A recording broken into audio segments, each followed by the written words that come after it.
Okay, so good day to all of you. So in this video tutorial, I'm going to teach you how to create a binary search tree. But before we go with our examples, so binary search tree. Okay, binary search tree.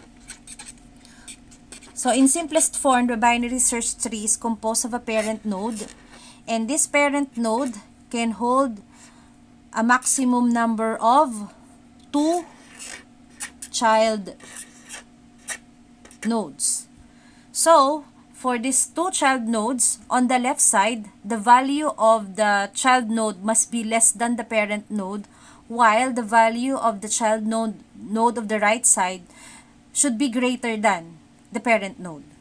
So that is the principle of our binary search tree. So how are we going to apply, for example, if we're given a pre-ordered list of elements and then we're going to create a binary search tree out of that. So let's have the first example. So we have example 1. So the following sequence of numbers is we have 5, 10, 4, 2, 16, 7, 1, 20, 15, and 3. Okay. So, our first element is 5. So, that will be our first node. So, let's draw a circle and then put number 5. So, we have 5. So, this is our first node. So, as I've already discussed, that the value of the child node on the left side should be less than the parent node, and the value of the child node on the right side must be greater than the parent node. So, we're finished with 5. So, next is we have 10. So, is 10 greater than or less than 5? So, actually, it is greater than 5. So, since it's greater than 5, where are we going to put it? So, of course, we're going to put the value 10 on the right side of 5 because 10 is greater than 5. So, we're going to put number 10. Okay, next is we have number 4. So, is 4 greater than or less than 5? So, it's less than. So, again, since this is less than, it should be put on the left side of node 5. So, we have number 4. Okay. Next is we have number 2. So, is number 2 less than 5? So, we've already completed the first 3. So, the next is we have number 2. So, let's start again with node 5, asking the question if it's greater than or less than 2. So, is it greater than, less than, rather 5? So, it's less than 5. Then to 4, it is less than 4. So, this will be written on the left side of node 4 since the value is less than 4. Okay, next is we have 16. So, is it greater than 5? Yes. So, going to the right, is it greater than 10? Yes. And then, we're going to write it on the right side of number 10. Okay, next is we have number 7. So, is number 7 greater than 5? Yes. Is it greater than 10? No, it's less than 10. So, meaning 7 will be put on left side of node 10. Okay. Next is we have 1. So, is 1 less than 5? Yes. Is it less than 4? Yes. Is it less than 1? Less than 2 rather. So, it's less than 2. So, meaning node 1 should be put on the left side of node 2. Okay. Then, next is we have 20.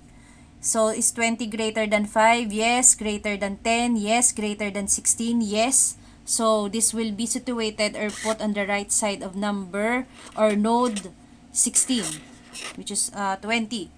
Okay, next is we have 15. So, is 15 greater than 5? Yes. Greater than 10? Yes. Is it greater than 16? No, it's less than. So, since it's less than, so node 15 should be put on the left side of node 16. Okay.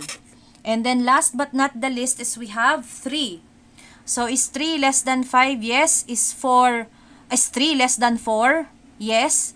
Is it less than 2? No. So, since it's not less than but greater than, so node 3 must be put on the right side of node number 2. So, this will be our binary search tree for this given list of elements. Okay, so we've finished. Then we're going to check since 1, 2, 3, 4, 5, 6, 7, 8, 9, 10. So we have 10 elements. We should expect that 1, 2, 3, 4, 5, 6, 7, 8, 9, 10. We also have 10 nodes for these elements. So, okay, so for further understanding, let's proceed with example number 2. Okay, so we have example number 2. So, our sequence of numbers is we have 8, 1, 2, 14, 12, 9, 21, 6, 10, and the last value is 4. Okay, again, our sequence of numbers are 8, 1, 2, 14, 12, 9, 21, 6, 10, and 4. Again, starting with our first element from the list is we have 8. So again, let's draw or create node number 8. And then,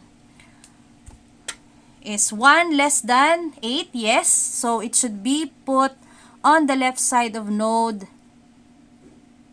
8. Okay. Next. Is it 2 less than 8? Yes. Is it 2 less than 1? No. Okay, so we're going to put it on the right side of node number 1. Okay, next is we have 14. So, 14, is it greater than 8? So, yes. So, let's put it on the right side of node number 8. Okay, next is we have 12. Is 12 greater than 8? Yes. Is it greater than 14? No. 12 is less than 14. So, we will put number 12 on the left side of node number 14. Okay, next is we have 9. Is 9 greater than 8? Yes. Is it greater than 14? No, it's less than 14. So, is it less than 12? So, yes. So, since it's less than 12, so 9 should be put on the left side of node 12. Okay. Next is we have 21. So, is it greater than 8? Yes. Is it greater than 14? Yes. So, this will be put on the right side of node number 14. Okay. Next is we have 6. Is it less than 8? Yes. Is it less than 1? No, it's greater than. So, on the right side, is it greater than 2? Yes, it's greater than 2. So, let's put 6 on the right side of node number 2. Okay. Next is we have 10. Is 10 greater than 8? Yes. Greater than 14? No. So, it's less than. Is it less than 12? Yes. So, is it less than 9? No, it's greater. 10 is greater than 9. So, let's put number 10 on the right side of node 9. And then, last but not the least is we have 4. So, it's less than 8? Yes. Is it less than 1? No. So, it's greater than. So, to the right. So, is it greater than 2? Yes, it's greater than 2. To the right again. So, is it greater than 6? No. 4 is less than 6. So, number 4 will be put on the left side of node number 6. So, our example, first two example does not have a repeated or one or more repeated values. Again, 1, 2, 3, 4, 5, 6, 7, 8, 9, 10. So, our expectation for our node is 1, 2, 3, 4, 5, 6, 7, 8, 9, 10. So, we also have 10 nodes. Okay? So, next is our third example. Okay, third example. Example number 3. Okay, so we have 10, 25, 15, 6, 10, 6, 2, 15, 12, and 18. Okay, if you can notice is that there are repeated values such as 10, and then we also have 6 and 15. So, what will we do if there are repeated values? Actually, there are 3 approaches. So, if there are repeated values, if you will encounter a repeated value, what you're going to do is, the first one is put the repeated values to the right of that value. And then another one is, you can also do is put repeated values to the left of that same value. And then the last approach is use a counter. So actually, in programming languages, it depends upon the programming languages that you're going to use if it will permit to have repeated values. But just in case, I want you to learn how to do the putting values to the right of that same value or to the left and using counter, so that you are knowledgeable on how to do if the situations are like this for binary search tree. So our first condition is put repeated values to the right of that value. But then again, we're going to follow the rules of binary search tree for traversing until it reaches its own node. Okay, so let's start. So again, our starting node is, we have 10. So we have 10. Okay. Next is 25. So 25 is greater than 10. So let's put it on the right side of 10. Okay, next is 15. So 15, is it greater than 10? Yes. So 15 to 25, it is less than. So since it is less than, it should be put on the left side of 25. Okay, next is we have 6. So 6 is less than 10. Okay. 6 is less than 10. Okay, next is we have, so we already have 10, and then you encountered again number 10. So, since it is equal, so our condition here is put the repeated values to the right of that value. But then again, we're going to continue traversing until it has its own node. Okay, so we already have 10. The rule is put it to the right. So, we're going to compare it here to 25. So, it's less than 25. It's less than 15. So, 10 will be written here. Okay? Next is we have 6. So, this is less than 10. And then again, since we encountered another repeated value, so let's put number 6 to the right of 6. Okay, so we have 6. Okay, next is we have 2. So it's less than 10. It's also less than 6. So it will be put on the left side of node 6. Okay, next is we have 15. So another repeated value. So 15, it is greater than 10. Yes, Is it greater than 25? No, it's less than. Then, same number, since the rule is put the repeated values to the right of that value. So, 15. So, let's put 15 on the right side of node 15. So, another 15. Okay, next is we have 12. So, it's greater than 10. It's less than 25. It's less than 15.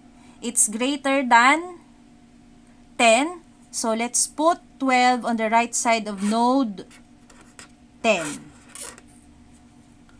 Okay, and then last but not the least is we have 18. So, 18, it's greater than 10, less than 25 to the left, greater than 15 to the right, and it's also greater than 15. So, we'll put 18 on the right side of the second instance of node 15. Okay, so this is our binary search tree for the condition is there are repeated values on the list of numbers. So this is the first example. Okay, what if we have the same list of sequence or list of numbers, but what if what we're going to do is put the repeated values to the left? Okay, so let's use also the same sequence. Okay, so allow me to copy the sequence. So we have 10, 25, 15, 6, 10, 6, 2, 15, 12, and 18. Okay, 1, 2, 3, 4, 5, 6, 7, 8, 9, 10. So, for our example, we have 10. So, our condition here is put repeated values to the left of that value.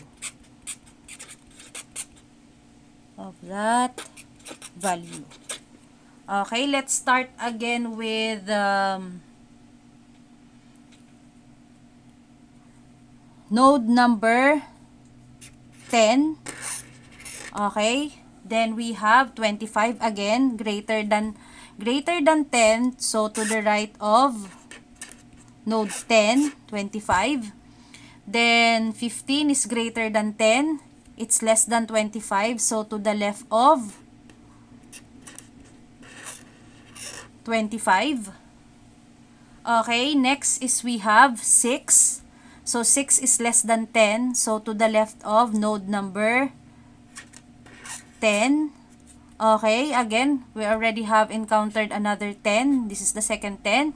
So since the condition is to the left, okay, our first example is going to the right. So let's traverse to the left of node 10. So is 10 greater than 6? Yes. So let's put 10 on the right side of node number 6. Okay, next is we have another 6. The second 6.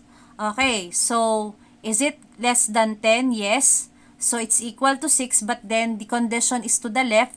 So let's put another instance of node 6 to the left of the first node number 6. Okay, next is we have 2.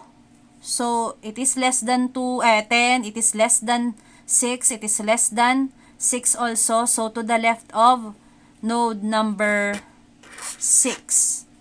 And then 15. So another instance. So greater than 10, yes. Less than 25, yes. Is it equal? So since the condition, another instance of 15. So put the repeated value to the left of that value. So we have 15. Okay, next is we have 12. It's greater than 10, less than 25, less than 15, less than 15. So to the left side of node number 15. The second node number 15. And then last but not the least is we have 18. Greater than 10, less than 25, greater than 15. So 15, let's put it in here. So we have here this one. So this is our sequence for our binary search tree for the values to be put on the left. Let's see the difference. So if we can the difference between the two. So okay, you can see the difference between the binary search tree. So they have the same sequence of values. It's just that the rule, the first one is to the right, and while the repeated values is to the left of that value. And then again, you can check if your BST is correct by the number of nodes. So we have 10. So 1, 2, 3, 4, 5, 6, 7, 8, 9, 10. 1, 2, 3, 4, 5, 6, 7, 8, 9, 10. So really there is a difference if you put it to the right or to the left of that repeated value. Okay, so again, the third approach is we're going to use counters. So how is counters given? So again, let's use again that sequence. So we have 10, 25, 15, 6, 10, 6, 2, 15, 12, and 18. Okay, use counter.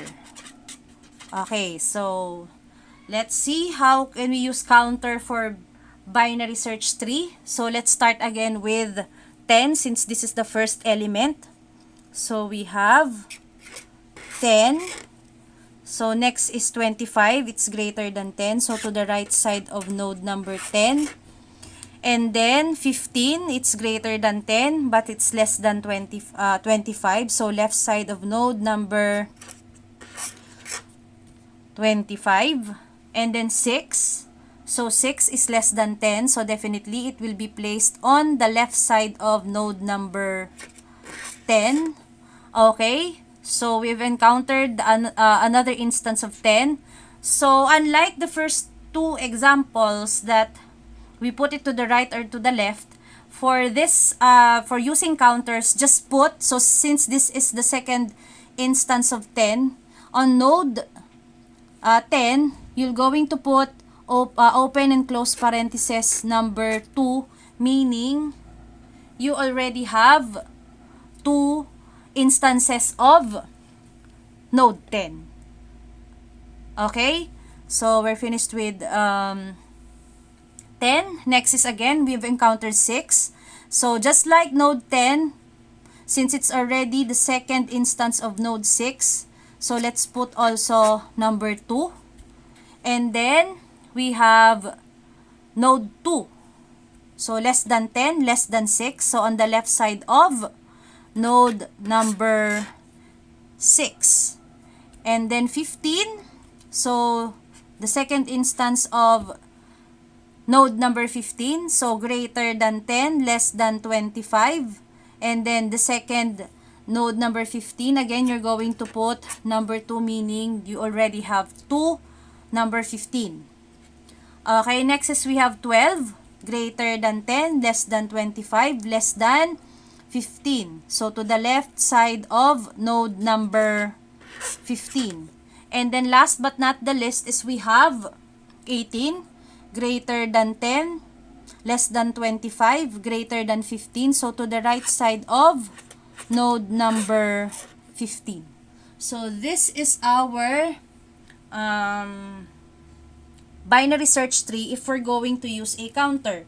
So as you can notice, it is shorter than to the left. As you can see, it is shorter, and to the right, it's also shorter. So that is the advantages of using a counter. The advantage is the binary search tree is shorter compared to the first two conditions.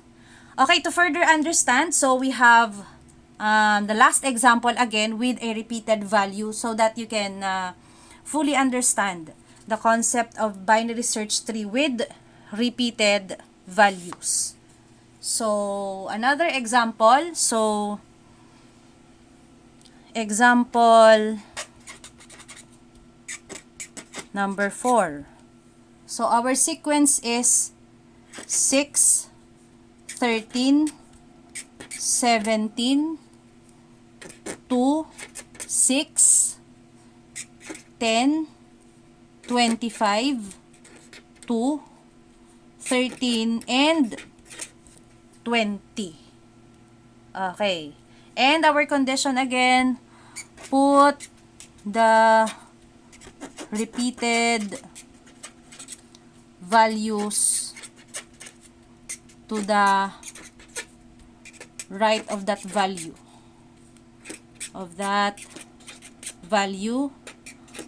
And then continue traversing until it will reach its own node. Okay, our first node is, we have 6. Okay, so is 13 greater than 6? So yes, so put 13. Okay, then next is 17. It's greater than 6. It's greater than 13. So on the right side of node number 13. Okay, next is we have 2. So 2 is less than 6. So to the left side of node number 6. And we encountered again, I don't know, it's my favorite number, but we have 6 again. So to the right. So 6 is equal to 6, but the condition is put the repeated value to the right of that value. So let's traverse to the right. So is it less than 13? Yes. So let's put 6 on node number 13. Okay, next is we have 10. So it's greater than 10, greater than 6, less than 13, but greater than 6. So let's put on the right side of node number 6. Okay, next is we have 25. It's greater than 6, it's greater than 13, it's greater than 17. So let's put on the right side of node 17 the node number 25. Okay, next is we have 2. So another instance. So it's less than 6. Yes. Is it less than 2? No, it's equal. But then again, the condition is put on the right side of that value. So let's put 2 on the right side of node number 2. And then we have 13, another repeated value. So is it greater than 6? Yes. Is it greater than 13? No, it's equal, but then the condition is going to the right. So let's go to the right. So is 13 less than 17? Yes. So let's put 17 on the left side. Let's put 13 on the left side of node 17. Okay, then last but not the least is we have 20. It's greater than 6. It's greater than 13. It's greater than 17. Then to the right, it's less than 25. So to the left of node number 25. So this is our binary search tree for repeated values, putting to the right of that value. So 1, 2, 3, 4, 5, 6, 7, 8, 9, 10. So 1, 2, 3, 4, 5, 6, 7, 8, 9, 10. So we have 10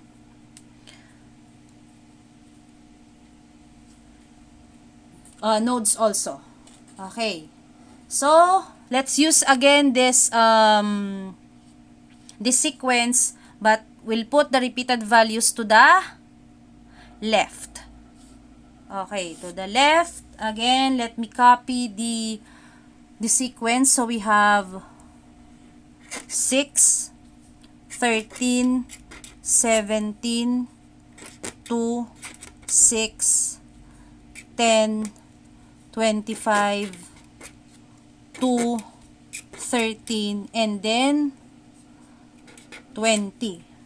And then the condition is put the repeated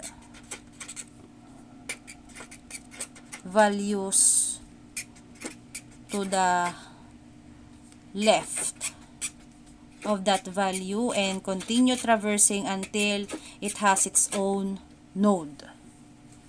Okay. So, we have, again, our first element, we have 6. So, let's put 6. Okay, next is 13 greater than 6. Yes, so we'll be putting it on the right side of node number 6 to the right. And then 17. So, is 17 greater than 6? Yes, to the right. Then, is it greater than 13? Yes, to the right of node number 13. So, we have 17. Okay, next is 2. Is it less than 2? Yes, to the left. So, we're going to put node 2 on the left side of node number 6. So, we have, next is we have this number 6, which is a repeated value. So, the condition is put the repeated values to the left of that value. So, to the left, so since it's equal, and it says go to the left of that value. So, is it 6 greater than 2? Yes. So, 6 here, node number 6 here will be put on the right side of node number 2. Okay. Next is we have 10 greater than 6 to the, yes, to the right. Is it less than 13? Yes. So, left side of node number 13. Okay, next is 25. Greater than 6, yes, to the right. Greater than 13, yes, to the right. Greater than 17, yes. Put it to the right of node number 17. 25. Okay, next is we have 2. Another instance of 2. The second. Okay, it's less than 2. Yeah, less than 6. So, yes, to the left. And then it's equal to 2, but the condition is put it to the left of that same value. So, let's put node number 2 to the left side of node number 2. Okay, next is we have 13, another repeated value. So, 13, it's greater than 6, yes. It's equal to 13, and then the condition again is put to the left of that repeated value. So, to the left, is it greater than 10? Yes. So, let's put on to the right of node number 10. Okay, then last but not the least is we have 20. Is it greater than 6? Yes. To the right. Is it greater than 13? Yes. Go to the right.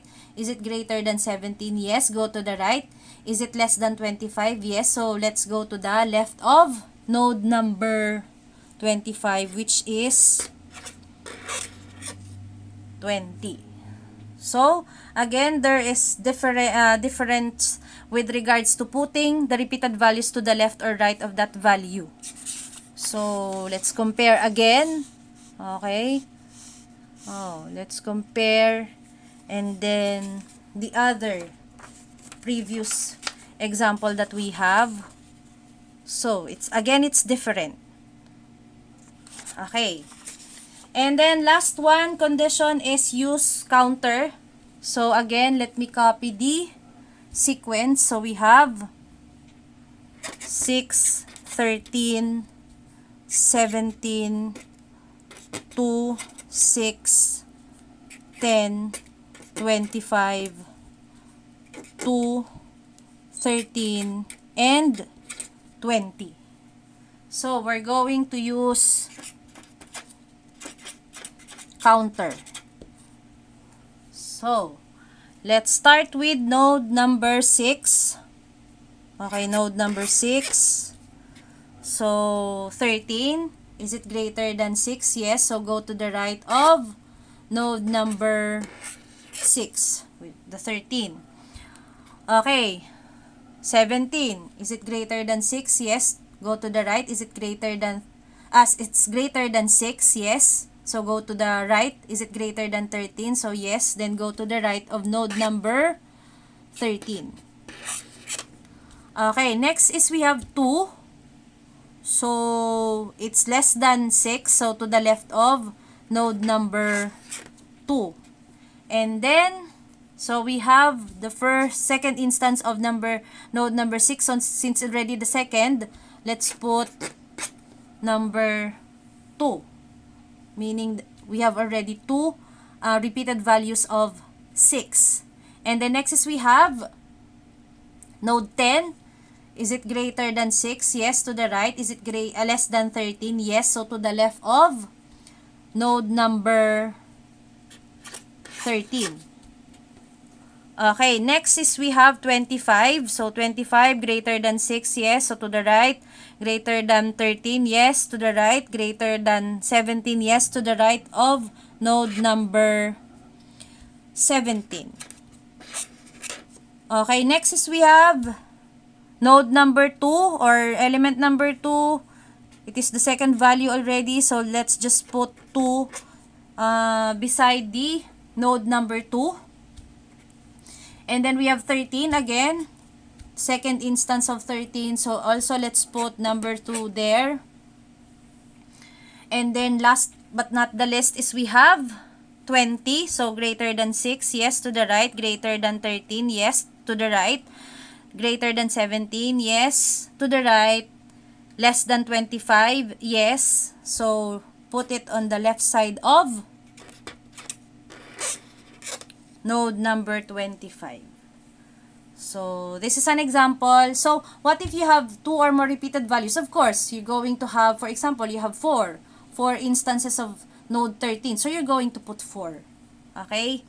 So, again, using counter, it will be shorter compared with the repeated values, putting it to the left or to the right. So, it has a very big difference. So, as you can see. And as you can already see, the left and right also has a different results. So, okay, so I hope that you've learned something with creating binary search tree. So, if you like this video, so please don't forget to subscribe to my channel. Then I hope that you've learned something again to this video tutorials. So, thank you very much and good day.